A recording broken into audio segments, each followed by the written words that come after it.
Okay, so let's start. Hello, my name is Renaud. For those who don't know me yet, I am currently a senior developer at Itty Apps here in Melbourne. And yeah.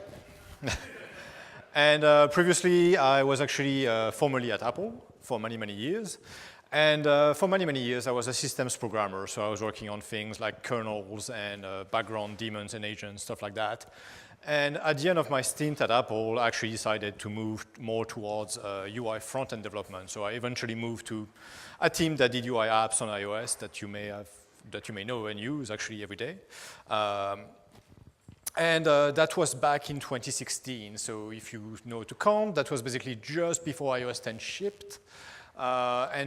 And so that was really my first stint developing UI apps, UI front ends. And I heard about technologies like, auto layout and all of these things, but I never had to use them firsthand.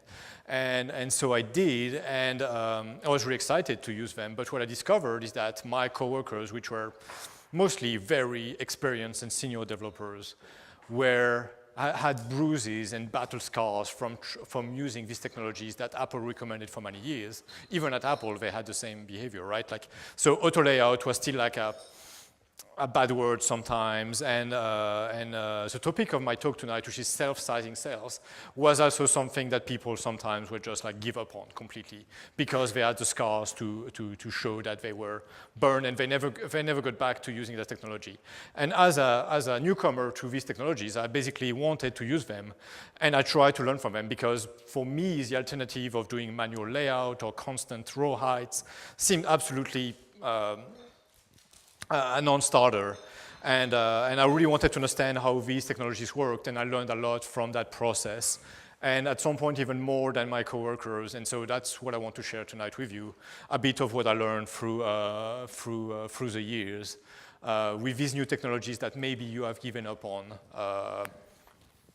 yeah. So self-sizing cells is one of these things, by the way, that Apple presents, one of the technologies that they present at DubDub one year, and they say, oh, by the way, all you have to do is use auto layout, remove your row for height and index path method, and boom, magic, it happens, everything works automatically. Of course, we know it's never the case, right? It never works magically, there's always a problem. And so, usually it's not either all good or all bad, there's a compromise, there's a middle ground, and I want to show you the middle ground tonight. So I don't have slides, I just have a project that I want to show you to basically explore how self-sizing cells work, and maybe it will help you in your own projects to know how to debug and to understand how they work and really troubleshoot some of the issues you may have with them, and maybe maybe you want to give them a second try. So my project, there you go, I'm going to open Xcode. My project, and I'm going to, there you go, maximize it. My idea of my project is basically Yo, the infamous app from 2014, but on the blockchain, because now blockchain is all the rage. So it's called Yo Chain, and obviously the first thing I'm going to start with on that project is a TableView. Like one does. And so you can see, here's my table view, and I have a very simple cell right now. Very, very simple. There's nothing tricky about it. There's an image, and right to the right of it, there's a little label. They are laid out in a very simple way. They are basically centered vertically in the cell. Both the image and the label is centered vertically in the cell. And the cell, basically, the height of the cell, I'm going to try to find where it is. There you go. I'm going to zoom a bit better. There you go. I'm just making the cell resize depending on the height of these subviews. So very simple constraints. There's nothing tricky about it. There's no trick here. They are completely valid. They work completely fine. And I could have done that with a stack view, by the way, but I just wanted to keep it simple and limit the number of constraints, but very simple layout. And if I run this in a simulator, and you will see, so my app is launching. And there you go. Here's my wonderful app with all my Yo's. It looks wonderful, and my cells look like they have sized properly. I'm going to show you quickly, actually, the implementation of my view controller. Here is my view controller. So you can see I just have the minimum number of methods implemented. You think it's too small still? Okay. I'm going to switch it to presentation large and see if that helps. That is really large, but like very simple stuff. I'm returning 10 rows. I'm dequeuing the cells, and that's basically the minimum viable product for a table view. And you can see in my cell, also I'm going to show you my cell. This is my cell. I just have two outlets, nothing, no code that calculates the height of the row. Everything is basically as Apple says it should be, which is it self-sizes everything. Everything happens automatically for me. I don't have to write any piece of code.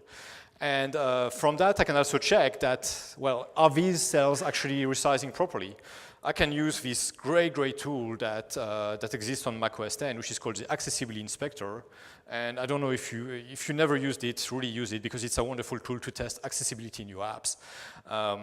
Right now it's a bit broken in Mojave, especially this drop-down, so I just have to check and select the simulator, and I can go here and say, you know what, I'm going to start incrementing the size of the font or the dynamic type for the system, so I just start sliding the slider to the right, and you can indeed see that my table view is resizing itself automatically. I don't have to do anything. I didn't have to write any code. Everything works as I expect. This is great. But I want to understand what is going on. This is not enough. I really want to understand how it does this magic. So I've got this ID. I'm going to restore my font to default for now and close that. So reset everything to default. I have an ID. I want to really know how self-sizing is performed. I want to understand the inner mechanisms of auto layout and the logic that's applied to sizing a cell automatically. So I had this ID. Why don't I, let's see. So, there you go. Why don't I create conflicting constraints? Why don't I create an unsatisfiable layout?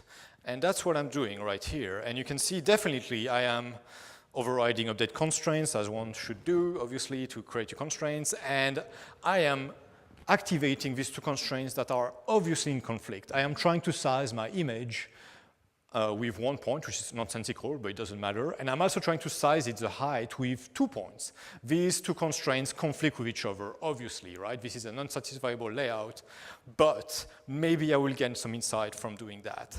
So let's run the app again. Once I've done that, and the app is going to launch, there you go, really quickly. And there you go, my app is completely broken. I have completely confused the layout engine. My cell has self-sized in a wrong way because it doesn't know really how to solve that layout. This is what I expected. And I can see here in the debug log the usual spew of conflicting constraints that probably all of you in the room are familiar with. You've all seen this thing that's really confusing and all of that, and usually you may skip that and say, you know what, I'm going to give up on auto layout and come back to manual layout or do something else because I don't understand any of it. But if you look for more than a second on it, there's this line at the bottom, which is make a symbolic breakpoint at UIView alert for unsatisfiable constraints to catch this in a debugger. So why don't I just trust Xcode, and let's do that. Let's trust UIKit, and let's set up a breakpoint quickly in that. So I'm going to add a symbolic breakpoint to that symbol. There you go. I'm just doing what it tells me to do. And I'm running the app again. Let's see what it does now. And the breakpoint hits. And I'm going to have to zoom through for you to really see what's going on, but don't worry about it. Yeah. And let's see a bit what's happening here. So I guess hopefully, yeah, I guess it's big enough. But at the top, I have my breakpoint that UIKit told me to break on. And just below that, I have like really scary method names like NSIS engine, handle unsatisfiable row, using invisibility, handling behavior, prospective row head, mutually exclusive constraints.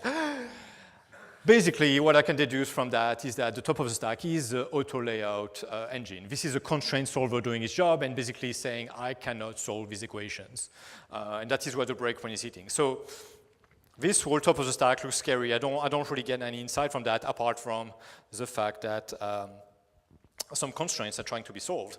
And if I go down below, and you know, like iOS engineers that we are, like we love the fact that Objective-C has this nice descriptive method names, even for internal APIs. We know exactly what's going on inside UIKit because we have these method names exposed.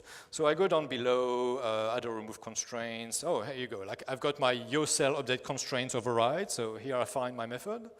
Not too many problems. Then I go down below still, trying to find out anything interesting. Update constraints if needed. There you go. And oh, look at that. I just found something called UI TableView hide for cell at index path. That looks really interesting because that seems to be the moment at which a UI TableView tries to size the cells. This is a method, the internal method that is used to find the height for a cell. And what I can find just above is this. And that is our good friend, or it should be a good friend, called system layout size, fitting size, with horizontal fitting priority, vertical fitting priority. So this method name is very scary, but it is actually a public API. You may probably have used it before, but this is something that is publicly available. It is emitted on UI view. And we can infer from that stack trace that this is what UI TableView does. This is simply what it does. It just calculates the heights of the rows using system layout size, fitting size, a public API. Like you could do that by yourself. So that's very insightful. So I'm just going to remove this for now. And I'm going to go back to my cell. I'm just going to put that down. And now I'm going to try, why don't I just override that function? Because I can see that system layout size, fitting size has been called on my cell. Why don't I just override that method? So I will just do that.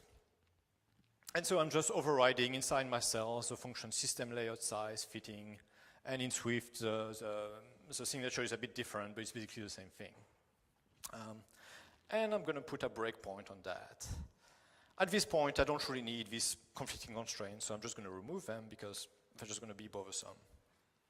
So if I set a breakpoint here, what happens? I relaunch the app, and I'm going to wait for things to do its course. And by the way, you notice that in my override, I'm just calling the super implementation. I'm not doing any logic.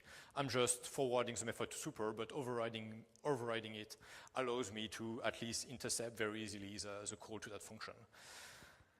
And here I am, like I just broke on that function again, and I can see that it was called. And I want to understand exactly what the arguments of that function is. What is UI TableView giving to that function? And I'm going to zoom on that. There you go, so everybody can see. And I can see that my first argument target size is width is a size, a CG size with width 375, height is 0. 375 is the width of an iPhone 10 in points, obviously. Horizontal fitting priority is 1000, and I guess everybody knows that 1000 is a required priority. Vertical fitting priority is 50. And I can tell you that 50 actually matches to the constant, which is called fitting level, but it's a really low priority. And then obviously I got my cell, and I've got my result that was calculated from, so let me just zoom out so that I can show you that result size is a return value from that function. So my result size is basically a CG size that tells me that the width of whatever was calculated is 375 and the height is 38.666 and all of these points. So that's actually really important. That's really, really interesting. I now understand what is going on here. What UI TableView does is that it uses this function because I lied to you. When I showed you the storyboard and I told you that the constraints were basically satisfiable and unambiguous, I was actually lying to you. They are actually ambiguous. If you think about it, a layout such that the one that I had, and I'm going to show it back to you, is actually ambiguous, even though storyboard doesn't warn me about anything and everything looks all right at runtime. if you think about it, if I'm centering two subviews and I'm just saying that cell needs to be greater than these two subviews, there are many different layers that satisfy the constraints. There is obviously the one that everybody expects, which is the normal size of the cell that everybody expects. But I could also have a bigger cell, and that would also satisfy the constraints. This layout is by nature ambiguous. And this ambiguity is solved when system layout size fitting size is called. What UI TableView does here is it temporarily constrains the set of constraints in the cell to specific dimensions. It basically says to the cell, I want to size you by constraining you to a width of 375, which is the width of the screen, the width of this table view as a full screen table view, and by constraining you to a height of 0. And what does that mean to be constrained by a height of 0? That doesn't make any sense. The thing is that what to know about the auto layout engine on iOS and on macOS as well is that it cannot satisfy this constraint, right? The cell cannot be of a height of 0. But the auto layout engine, the constraint solver, when it cannot satisfy a constraint, tries to reduce the error. So therefore, when it has to break the constraint that says, I cannot give you a cell of 0, but I will try to be as close as possible to the height of 0. And that gives you an ambiguous layout, because there is only one optimal layout that is a result of that set of constraints. And the optimal layout is a smallest cell that can resolve this set of constraints, which is basically what you expect, which is the height of that row. So that's really interesting. I don't know how many people knew about that. I mean, maybe raise your hand if you knew that UI TableView use system layout size, fitting size to calculate the row heights. I just want to know if that was a well-known thing. I guess not. But if you want to debug and troubleshoot your layouts, you don't understand why it's not working, this might be a great starting point. Override that function, look at what it returns, and this might give you insights as to why the height of your cell is not what you expect. Maybe you don't have all the constraints set up at this point at the sizing pass of the UI TableView. So I already learned a lot about UI TableView, how it does. It basically does a sizing pass using system layout size fitting size, which is a public API that we can override. We can even use that.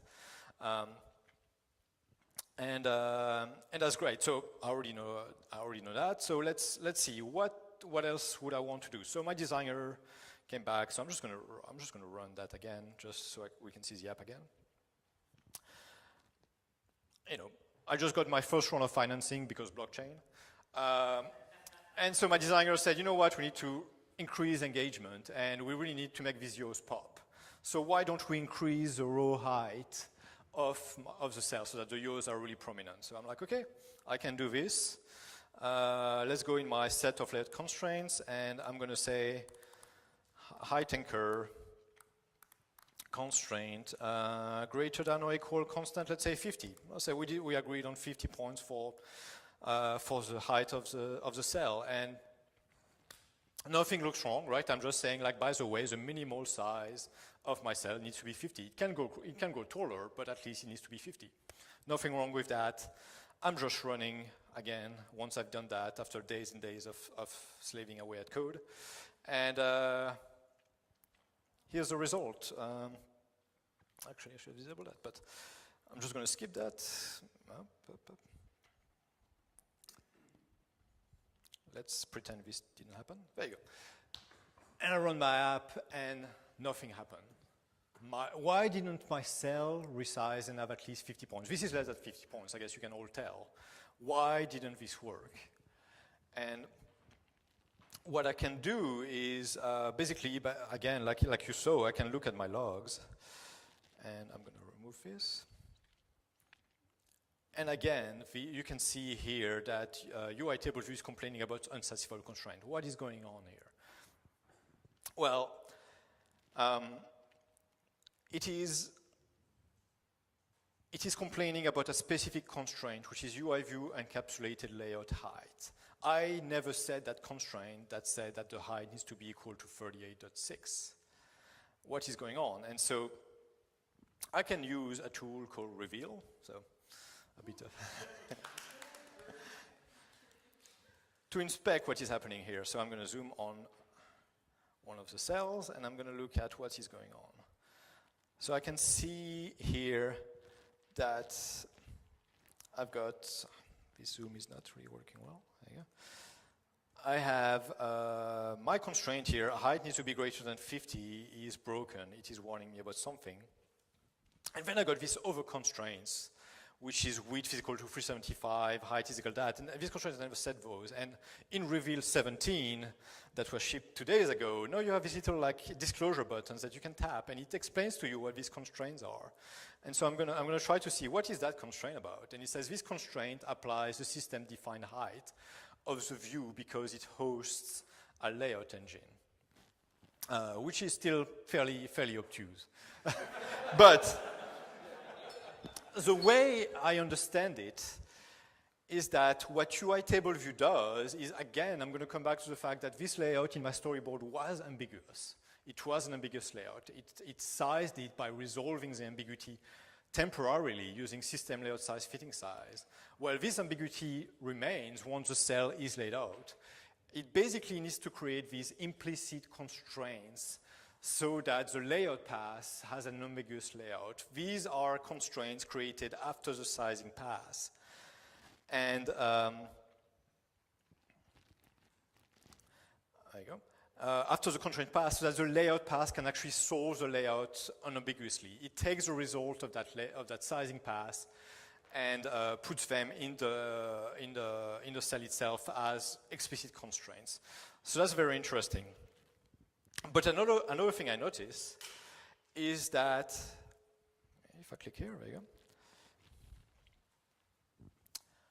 My height is all alone here. And this tells me something, and I'm not going to go into the debugging pain of finding that out, but what I can tell you is the mistake I made here is that I use a height anchor. I put a constraint directly on the cell. And something really important to know about self-sizing cells is that self-sizing is performed on the content view, not on the cell itself. And that was my mistake, and it's probably a mistake that a lot of newcomers do, and it's a very common thing. You should not rely on constraints which depend on the cell. Always make all of your constraints depend on the content view. Otherwise, the sizing pass will not take into account that constraint. And that's what's happening here. My constraint that says that the height needs to be greater or equal than 50 was not taken into account during the sizing pass. But the layout pass is completely confused because it cannot satisfy that after the cell has been created and has this other constraint that says that it needs to be of height 38.6. So I can easily solve that by just saying, you know what, it's going to be the height anchor of my content view. And if I do this, and I run this again, let's see if that fixed it. That's great, look at that. All my cells are now 50 points at the minimum. Everything still works, I assume. If I just resize my labels, you can see that the cell indeed resize if they need to, but they stay at the minimum 50. My layout is great, everything was great. Eventually, my designer says, you know what, this didn't really work out. Somehow, our users don't really like the functionality of the app. Maybe we need to try something else. So he says, you know what, the 50 points high doesn't really work, so we're going to remove this. We don't really care anymore. And instead, we're going to go and say, you know what, we want something more interactive. And why don't we, when users tap a cell, why don't we just grow the yaw, make it really pop again, right? Like it's all about popping the yaws. So I'm going to implement TableView didSelect row, and I'm going to do this, right? Again, I spend a week spiking and trying to find out what to do, and I find out, oh, didSelect row is a function I need to do. So didSelect row, we quickly deselect the row because as one does, right? And I'm going to find the cell in my TableView, and on this cell, I'm just going to change the font of the yaw label. And what I expect is that when I tap a cell, the cell just grows, and my label just grows, right? That's what the code says it does. And I will just do this, I will run that. And we can see that if I tap cells, there you go, my yaw grows. That's what I expect, that looks awesome. But my cells don't resize. Why don't my cells resize? And I just realized that there's something very important about how iOS layout works. iOS layout always happens from the top to the bottom. What does that mean? That means that layout passes start from the window, or at least the dirtiest view, and goes down the subview tree. So it starts with the window and then applies layout to the subviews and traverses that view hierarchy. That's why the function is called layout subviews, because you go from a view to its children. And TableView here has no idea that its children want to be resized, has no idea that these children have to be relayed out. There's no mechanism in iOS, or at least mostly, that indicates that a subview needs to change the container size. And that's something very important. And so how can we make UI TableView work with that constraint? Well, one of my principles, we go to one of my principles after many, many years of making that mistake is that actually looking for a cell inside a table view so that you can touch something and change something that could affect the layout is a code smell. You ideally should never do that. Cells should be ideally considered immutable. Once they are sized, configured, laid out, try not to touch them except for extraordinary circumstances. If you need to modify a cell, then simply call reload row at index path. Reload row at index path will re-instantiate a cell, reconfigure a cell, and relay it out in place. This is a proper way to mutate a cell. Don't look for the cell view inside the table and mutate it. This will only result in tears, or at least you will be wondering why things are not working the way you expect. So ideally, you should do a reload row at index path in that situation. This is a proper way, or at least that is my belief. But in that case, you know, our investors really want a new version out really quickly. I don't have the time to implement that new method. So there is another workaround that I know, and I'm actually curious to know if anybody else knows this workaround. So how can I tell the table view to resize my cells when they've been tapped? UI table view doesn't have any method that says, please resize that cell. There is no direct method to UI TableView to say that. It doesn't exist. UI TableView doesn't give you that privilege. But there is a workaround.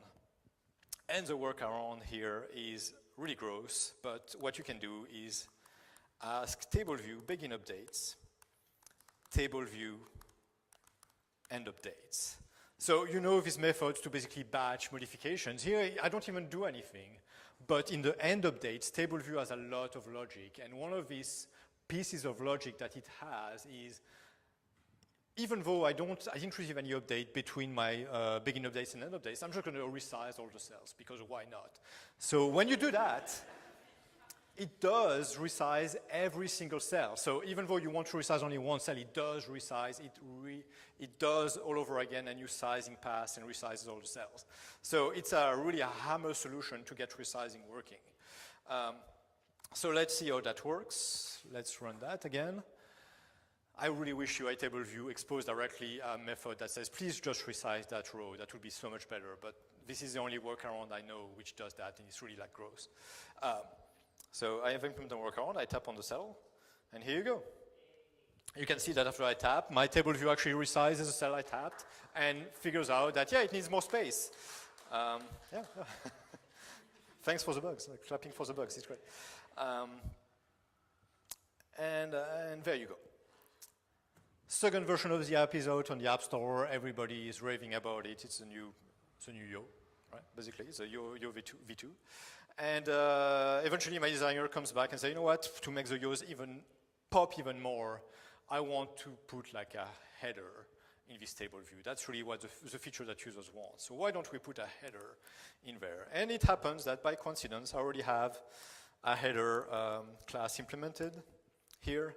So you can see all I'm doing in there is I'm building it in code, but I've just got a label and I'm centering it. And I'm basically adding it as a subview of the content view, as we learned before. Always set your content on the content view. Never put any constant directly in the cell. The cell is a DMZ. You should not be there. And then I just do the classic top, leading, trailing, bottom, anchor, pinning, which is, again, there is no trick. This is a perfectly valid layout. This works. And I'm going to come back to my view controller, and I'm going to implement table view. View for header, there you go. And all I have to do in that method is TableView, dequeue, reusable header, footer view with identifier yo. Something very important for your headers and footers, use, or at least subclass UI TableView header footer view. Don't subclass a UI view.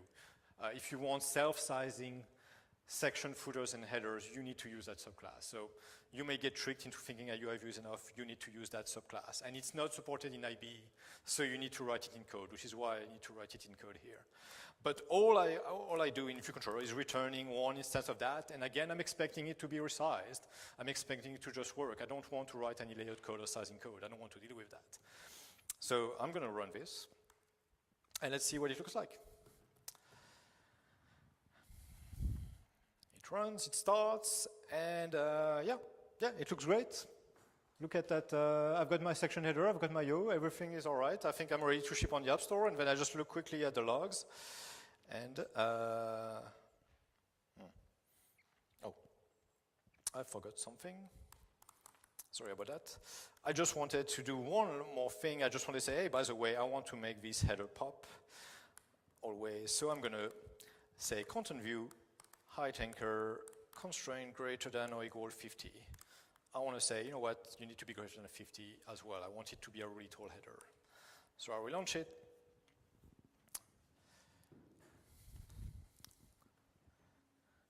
Looks great. I'm ready to ship on the App Store. It looks like it's 50 points high, ready to click the button to ship on the App Store. But then I noticed behind, something went wrong. Again, auto layout complained about unsatisfiable constraints, and I'm confused because I applied everything I knew before. I made sure to add my subviews to the content view and constrain my content view, and everything is totally like satisfiable. There is no conflicting constraint. But auto layout still complains. And once again, this is our old friend, UI view encapsulated layout height. So what is going on here? Again, my old friend, system layout size, fitting size. Let's override that and let's try to see what happens here. I set a breakpoint. I love debugging by breakpoint, so I'm just going to set a breakpoint, run the app. And I can see here one breakpoint. Okay, it's sizing the cell. And let's see what the result size is. 375 and 50. So it returns a proper size, but somehow it complained about unsatisfiable constraints. What is going on here? So I'm going to come back to my over breakpoint and enable again UI view alert for unsatisfiable constraints. Run this again. Boom, I'm hitting that constraint. Actually, I should have changed something, but it doesn't matter. These unsatisfiable constraints have been hit before the sizing pass. If I just continue, the sizing pass is called after. And now I'm basically showing you like a humongous UIKit bug with that everybody probably got beat by, which is that UI table view cells work great. They self-size great as long as you don't have satisfiable constraints and you know what you're doing. But section headers and footers have a huge bug. They have a layout pass before the sizing pass. And this constraint, which is height is equal to 28, is the default height of a section header. And so what can you do about it? Well, there's really nothing you can do about it. UI table view is buggy. It's been buggy for years. It's still buggy in iOS 12. I can tell you that. This is not supposed to happen. And so what can you do? The only viable workaround that is well known, I mean, some of you may already know it, is that you need a constraint to be able to break. You cannot have required constraint that completely size the cell. You have to make one of these constraints non-required so that in this bogus layout pass, the auto layout engine will not complain about breaking it. So instead of doing that, I will remove that constraint from my little array, and instead I'm just going to create it right here as a local variable, and I'm going to change its priority to be required -1, non-required. Anything else than 1,000, which is dot required, is non-required, it can be broken without auto layout complaining about it. And I'm going to add that local variable to my array. And if I do this, I basically have satisfiable constraints again, because I shouldn't have to do that in the first place, but at least this bogus layout pass will not complain anymore. And you can see here my section header is laid out properly, it's been sized properly, and auto layout doesn't complain. So this is one of the most glaring bugs in UIKit that I think everybody in the room experienced at least once in their life, which is that UI TableView, 12 years after iOS shipped, is still very, or at least many, many years after self-sizing cells have shipped, is still very much broken because of that. And that's pretty much what I wanted to show. I'm pretty much, yeah, I'm over time. But very quickly, I just want to do a quick Q&A. So I don't have time to show collection view, but from what you have seen now, how do you think UI collection view sizes its items? Anybody wants to answer? The same. Yes. It does use also system layout size, fitting size, but yeah. No, that's great. You're learning. See, that's what we're here for, to learn. What do you think its arguments to system layout size, fitting size are when it tries to size an item? Remember, in UI TableView, this is width required 375, height 0 at fitting level. Yeah. If anybody wants to reply, okay. Yeah, it wants 0, 0, exactly. It wants 0, 0 both at a fitting level at a very low priority. Yes. Yeah, it's a flow layout. I mean, actually, no, it might not be the flow layout because it doesn't really position the thing. I don't actually know, but yeah, like something in UI collection view eventually calls that, whether it's the layout itself or UI collection view, it doesn't really matter. But yeah, like if you think about it, it makes sense. UI collection view sizes its items by saying, I want it to be as small as possible, meaning 0, 0, at a really low priority. And any other constraint that pushes that size is basically how it sizes its cell. It makes sense. Once you discover that, everything makes sense. The self-sizing makes sense. You can troubleshoot what's going on. Unfortunately, I haven't tried in iOS 12 actually, but UI collection view has the same problem as section headers and footers in UI TableView. It also has a bogus layout pass before it sizes the item. For UI collection view items, you also need to have at least one constraint that is able to break in that bogus layout pass if you want to avoid the auto layout engine screaming in your logs. And again, this is a travesty that years after UI collection view has been shipped, this basic feature that Apple has announced is magic, is still not fixed. So you can try it yourself. If you see that, you know now that it's a bogus layout pass that happens before the cell can even be self-sized. And the only workaround that I know of, again, like after the talk, I'm willing to learn. If you know any other workaround, I'm all ears. But that is a well-known workaround for all the iOS developers out there. Anyway, I hope this was insightful and you learned about self-sizing. Thank you.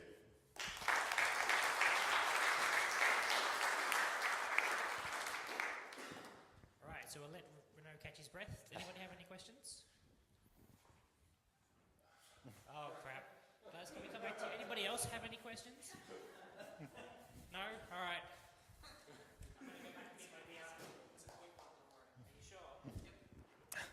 Can you elaborate, by the way, great talk.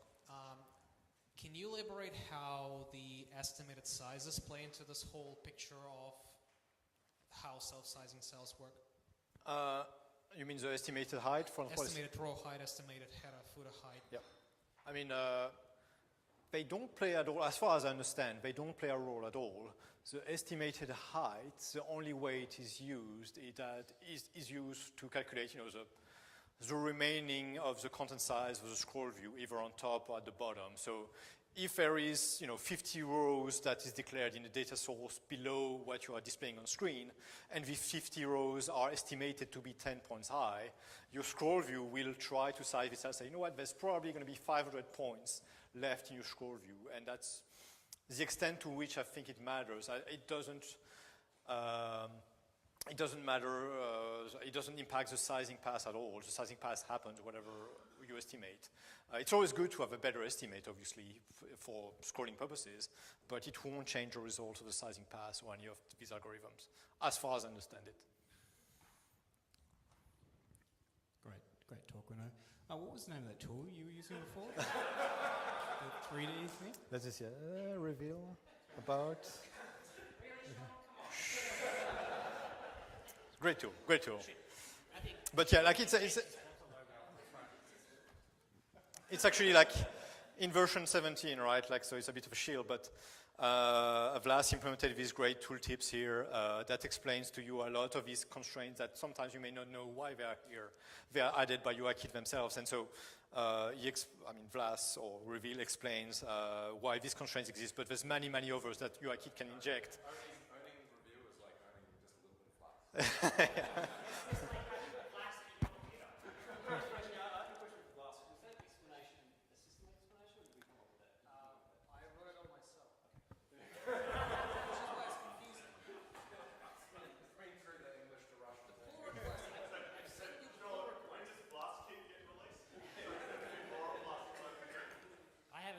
Is this entire presentation an ad for Reveal? Any actual questions, guys?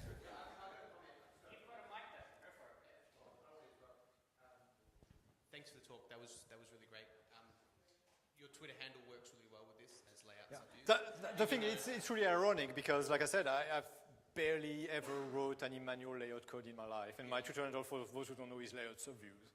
So it's completely ironic that I have this. You've inspired me to put that breakpoint in the future and actually step back in the trace, because I see that come up all the time. I put the breakpoint in and I got no idea. I mean, I'll just try it. I'll work it out myself. This is not helping. But stepping back through and overloading those methods was a really handy trick. But I feel you negated that handy trick by showing us the sneaky trick to get the TableView to redo its cells. Like one real handy trick and one trick we probably shouldn't need to know. Yeah. But thank you, it was great. But like it's something that's used internally at Apple as well. So it's not like it's everybody has their hand dirty, and so I really wish you had TableView at direct call that says, you know what, I need to resize that cell. But yeah. Oh God. Can I just ask a question? When you actually fix the constraint by putting it onto the content view, would Reveal still show this weird the host layout engine thing as being still there? Yes, so these constraints are always installed on the cell, the view, after the sizing pass. So whether you have unsatisfiable constraints, whether the constraints are bogus, whether you make a mistake or not, you will see this constraint set up, and these constraints show you the result. Basically they match the output of system layout size fitting size. So it's actually a great indicator of what, without even having to override that function, it's a great indicator as to whether your sizing pass returns the right values. By the way, one thing I forgot to talk about, which is, like I said, a code smell is that you go and find the cell, mutate the cell, and do anything that could affect the layout. That's really a smell. But another smell is to override will display cell in your view controller, and again, do some late configuration of the cell. Will display cell is invoked too late. Will display cell is invoked after the cell has been configured, obviously, and after the cell has been sized. So if you do anything in will display cell that could affect the layout and you get broken layouts, you've done that to yourself. But only do the very minimum in will display cell that needs to be done. Don't do anything that could affect layout. It's too late to do that. Yep. Not sure whether you know of this bug in iOS 12. Maybe someone can tell me. I think we were trying to mess around or change the height of a section header, and we've set the height of the section header to 0, but for whatever reason, it still gave like a 1 pixel height. And messing around with it, we managed to make the header height like disappear or set to 0. If we set the height to 1.1, Not sure whether anyone's encountered that, but yeah, it's just a funny thing that I've found out. Yeah, no, it's one of these great, like a UI kit experienced engineer basically knows about all the magic constants that make things work. And I think for that purpose, I think if you set it to 0, UI kit interprets it as, oh, if it's 0, that means you want some default height, but actually you don't. So in order to have a section header that doesn't exist, I think one of the tricks that is pretty common is instead of using 0, like 0 has a meaning. Like nothing in UIKit documents that. If you look at the nobody will ever tell you that, but you just find out by getting burned over and over. That's what UIKit does to you. But a common trick, right, to really have a section header which is really like invisible is to use a really tiny value, an epsilon, and usually you use like ulp of 1 or CG float mean or something like that. And that is enough to trick UIKit saying, oh, you set a height, so I don't need to assign a default value to that thing, but the height is smaller than a pixel, so I guess I don't have to render it. And that's the kind of that's the kind of hack that makes you wonder, how did this company become a $1 trillion company when they can't even afford to document this kind of behavior by default? But yeah, like we all had the same thing, right? This kind of like weird magic constants that result in a completely different behavior than what you expect. UIKit is full of these mines, right? So yeah. We did try to put a number like very, very small, 0.01 or whatever, but we kept adding 0.1, 0.1, 0.1 from 0 to 1. That still didn't work, and somehow we started with 1.1. So it still bugs me that there's this weird constants hanging around after 12 years. We should have a support group for CococaHeads, right? Like where everybody just... We do have that support group. It leaves the party. Yeah, there you go. Great segue. There you go. Renaud, just wondering if you... it's been a while since I touched code, so I might be remembering things wrong. But with self-sizing cells, it's very easy to disable them in some ways. Like if by setting a row height on the table, yes. or is it like there's a default row height of 44 or something, and if you set it to anything else or even 0, all of a sudden self-sizing is turned off. There's a few other gotchas like that. And also I think I had a comment around Miles's comment around that constraint.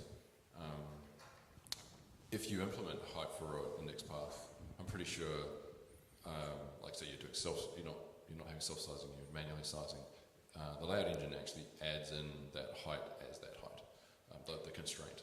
Yes. Yes. Because the actual layout of TableView is using auto layout for everything now, whereas in the past it was not. Yeah. No. True. And yeah, it's something that bugs me as well, which is like UI table view, section headers, section footers, UI collection view, all of that. They have different kind of set of rules as to how to enable self-sizing. Like UI table view is fairly simple. You just say, my row height is automatic. You don't really implement row height for row, or you return automatic dimension and it works. But for section headers and footers, it's more involved. You have to declare section header height as automatic. You also have to declare an estimated section header height. Then you shouldn't implement height for header view. Like all of these hidden necessary steps to enable self-sizing are usually frustrating because you spend a lot of your time just trying all of these things before finally the self-sizing logic kicks off. And it's immensely frustrating. Or in your debugging, you've implemented something, but it's a tripwire. You don't realize that that's a tripwire that's turning the behavior off. Exactly. I wish they just had a simple like Boolean toggle on your table to say, use self-sizing, and that's it. You don't have to say, oh, that you need to have this to true, this not implemented, delegate needs to return this, and this to this. Like, because nobody ever knows how to do that anymore. And so, yeah, I wish enabling self-sizing was more explicit. And yeah, you get burned very easily here. Like, some people, give up on self-sizing section headers because it's so damn hard to even make them self-sizing in the first place. Like, I did that again like a couple of weeks ago, and I spent like maybe an hour or two finding again the secret sauce, secret recipe to make self-sizing kick off again. Like it boggles my mind. Anyway, just too many beers. Any more questions, guys? Thanks, Renaud. Thank you.